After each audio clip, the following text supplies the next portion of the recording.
I didn't grow up with much contact. My parents and my siblings were always out. Like, I don't remember who taught me how to cross the road. I just remember being 6 or 7 and running through the road and hopefully wishing that no one would hit me. Grazing was okay. And neither of them had good social skills either, so I didn't learn those either.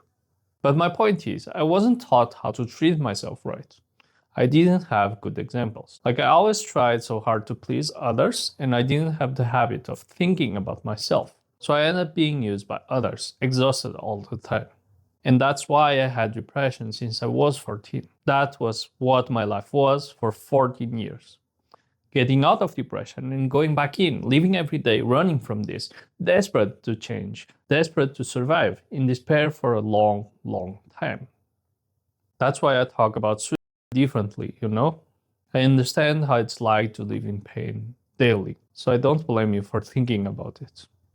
But I had one person change that for me, and that was my paternal grandma. If there's one word I can use to define that woman, it is strength. She's the one who showed me the true meaning of the word. She's the one who led me to a turning point in my battle from trauma, depression, and suicide. That happened when my grandpa on my mom's side died.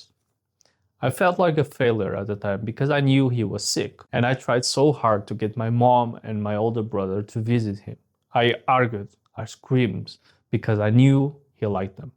And the most tragic part about this is that he died with only my father and my uncle around, with no direct family around, because we all lived in Europe, while he lived in China. And when he died, I broke. I was ready to give up. I was done. No use fighting for failures like me. I was trying to end myself by overworking. I was managing my parents' stores by day and helping at my cousin's restaurants by nights, while my parents and uncles were in China gathering for the funeral, and they called me to come over, which is still kind of mystery to me because I wasn't close to my grandfather, because they lived in China. The number of times I met him could be counted with fingers in one hand. So I went to China for the funeral, and I stayed with my paternal grandma, which, like my grandfather, I barely knew. I saw her once when I was 5. That was the full extent of my relationship with her. And during the funeral events, I remember being just a shell, exhausted, feeling so unworthy, broken, done with life. And at some point, I fell asleep. And then I woke up to my grandma trying to cover me. And I remember being so puzzled and weirded out by this, because it was such an unnatural behavior. This woman was 93 years old at the time, and her everyday was just pain, even breathing hurt. You would see it in her face. And yet, there it was, trying to be kind to someone whom she barely knew, someone who never gave her anything. It made me feel even more unworthy. Like I was the youngest, yet I was being taken care of by someone who definitely shouldn't be worrying about that, another failure in my record. Yet I was puzzled by this because I knew that woman had a very hard life. Every single day was pain for her. Like getting up meant fighting against the pain in your whole body. Every single time you would hear her bones crack and groans of pain come out. And not just physical pain. This woman was haunted by poverty, like she was living close to the river in the most expensive areas of the city, private condo with so many Porsches like they were Toyotas. The Rolex store was like 100 meters away. Yet, this woman never dared to eat more than half a fruit, afraid there wouldn't be enough for tomorrow. They would never cook at the house because she would always try to hide half of food for tomorrow. Imagine what it's like living with trauma so deep that it holds you forever. It makes you ignore reason. And my uncles had it too, like trying to haggle a $1 lettuce and taking out cash from a Louis Vuitton wallet. It made me so embarrassed. But that's how I know what's poverty like. It's not like those addicted people on the street. It's not having no money. It's having nothing but dirt, period. It's that deep irrational fear. And this woman also had her son die on her a few years back. And she was aware enough to know that. So this woman's life was painful, which is why her kindness was so puzzling. She was someone that could be cursing at the world, making other people's life a living hell, throwing crap around, and I would have seen it as normal because she did have it worse than most of us. She was justified to do that. Yet she didn't. She hardly did anything out of spite. She chose kindness. And that's when it dawned on me. You don't have to be a result of what happens to you. You don't have to let pain define you. You can be something more than pain of suffering. She taught me something that I never saw before, where I was used to seeing bad things happen and bad reactions follow after, like arguing, complaining, and blaming. That's how everyone around me always was. She taught me that it didn't have to be that way. It could be something different. And you would think that this was meaningless, but this would transform the whole environment. Like that small choice would make others change too. Like she could have my father and my 4 uncles inside the same room, quiet and clean. And if you know how men are, that's something very rare and free of bad feelings.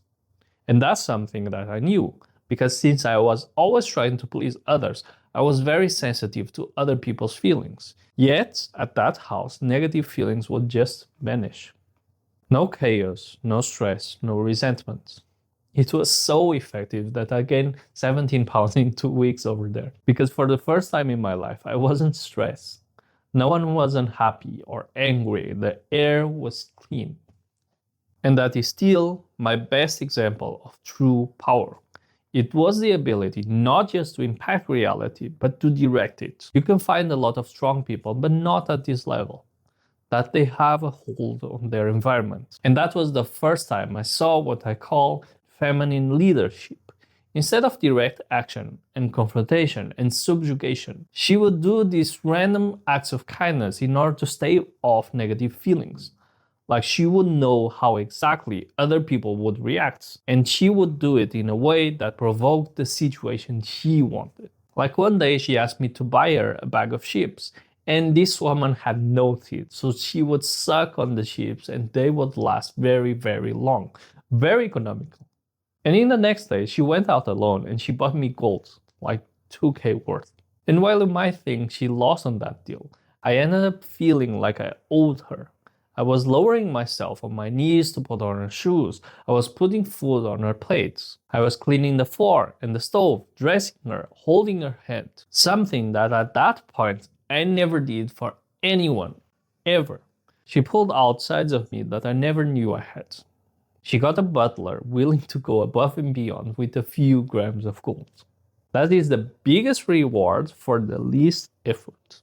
And just so you realize the magnitude of this, I used this on a business when I came back, and I got to at least 3x the business size in that year. David Goldman has a book on this. Kindness works, but that was also why it was the turning point for me against depression. Because kindness is very powerful. It connects you to the outside world, to others. It makes you become aware that you are capable of more than failure and destruction, that your actions are meaningless. And that was something that I was missing. Yes, I helped people before, but it was because, like a lot of you, from being afraid of being alone or rejected, but only when I started doing things out of kindness without seeking reward, simply because it was something I wanted, I started to actually taking steps out of depression, building the things that actually changed my life, and stay that way, because life will test you on that. You know it. And I kept doing it to the point I solved my depression for good. My brain literally doesn't go that way anymore. And I ended up writing this book. It was in honor of my grandma. In this ever-changing, stressful world, full of fear and other people's expectations, it's really no wonder that you are depressed, which is why it matters to build your foundation with concepts that last and grow into more, so life doesn't ever feel hopeless. And if a 4-foot fragile woman can do it, so can you. You don't have to be defined by the wounds others caused you. You can choose to be better. You can choose to be more. Thank you so much. I will never be able to repay how much you've done for me. I'm also moving my long-form content to another channel. The link is in the description. So subscribe. and see you next week.